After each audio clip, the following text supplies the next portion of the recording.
Aujourd'hui, nous allons parler de geckos. Les geckos qui se promènent dans nos chambres, parfois, nous ne leur donnons pas beaucoup d'importance, mais ceux qui connaissent leur donnent quand même de l'importance.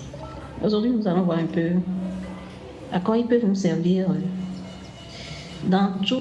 Déjà, les geckos, dans nos maisons, nous savons déjà que ce n'est pas bon pour nous, puisque les geckos ont une force telle qui consomme l'énergie des gens. Donc, quand un gecko se met à un niveau de joie, il est capable de te paralyser, de paralyser ton sommeil. Même éveillé, le gecko est capable de te paralyser. Et une fois paralysé, il peut facilement consommer ton aura. Mais quand ton aura est très épais, c'est difficile pour lui de le faire. C'est difficile pour lui de le faire. Mais quand vous avez un aura léger, le gecko peut facilement consommer votre énergie et partir. Et consommer l'énergie de quelqu'un signifie aussi tu as un projet le lendemain où tu as un contrat qui doit tomber le lendemain, bien le contrat ne tombe plus.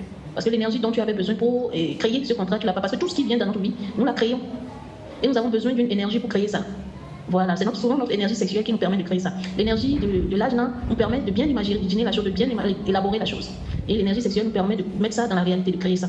Donc il y a beaucoup d'entités, beaucoup d'entités qui connaissent la puissance là que l'homme a. J'ai reçu quelqu'un la dernière fois qui me disait que bon, lui, les histoires de dentité, il n'en croit pas trop, il pensait juste que c'est normal pour le développement sexuel d'avoir ces genres de rêves. En réalité, non, quand tu ne cherches pas encore l'argent, il n'y a pas de souci. Mais quand tu commences déjà par chercher l'argent, à avoir des ambitions, tu as besoin de cette énergie pour pouvoir créer.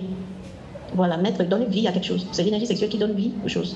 Donc vous avez besoin de cette énergie, vous devez protéger cette énergie contre toute forme d'entités ou d'animaux qui peuvent l'utiliser. Déjà, je vais dire comment protéger cela, éviter comment on appelle éviter les images pornographiques, éviter les images qui vous excitent, qui amplifient l'énergie. Oui, c'est vrai, vous pouvez amplifier l'énergie, mais protéger l'énergie pour qu'un tiers ne vienne pas consommer. Comment protéger l'énergie? Ne pas faire la masturbation, ne pas laisser les entités de nuit vous approcher, ne pas laisser par exemple un gecko agir sur vous pour consommer. Toujours avoir une protection. Très important. Et quand je dis toujours avoir une protection, je ne parle pas seulement, je ne parle même pas des protections de bagues et autres que nous avons. Non, non, non. Toujours avoir en nous que nous devons protéger notre sexualité, ne pas faire une pénétration dans nos rêves. Même si c'est tes doigts que tu mets dans le sexe d'une femme ou sur le sexe d'une personne dans le rêve, il faut savoir qu'ils ont enlevé une énergie au niveau de ta main. Parce que la sexualité est ce qui est très facile pour nous avoir facilement de nos jours. Tu vois. Et aussi, je disais que pour te protéger, ce n'est pas crier Jésus, Jésus, Jésus, feu de Jésus dans le rêve que tu vas te protéger contre le gecko. Non, non, non. C'est apprendre à amplifier ton énergie et aussi avoir certaines choses que tu fais régulièrement. Je vais